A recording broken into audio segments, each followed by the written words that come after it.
Right, VRX is now running. The tank's resprayed, cut the marks on the front guard.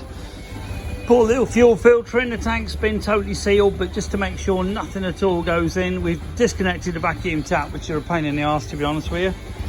But as you can hear, took it over nicely, just under 1,000, 850,000 revs.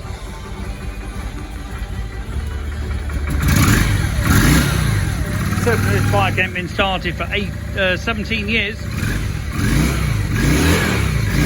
A lot of work stripping the carbs, you know, a lot of shit in the carbs.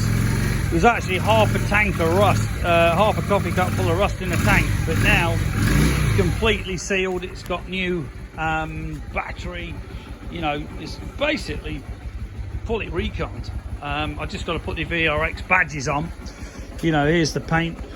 The bubble wrap has marked it, but that'll soon polish out. But cracking little bike. This was my dad's. Like I say, this bike only done under 7,000, and I had it.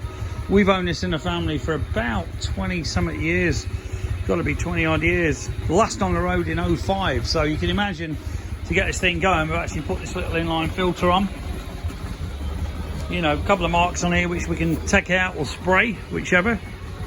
But not bad condition for a VRX400, which is quite a rare little bike anyway. Cracking little bike, to be honest with you. I did love it when I used to ride it. But if you're interested in any stuff doing to your bikes, give us a call. It's Mick, 01773 835 666, customcruisers.com. Thank you.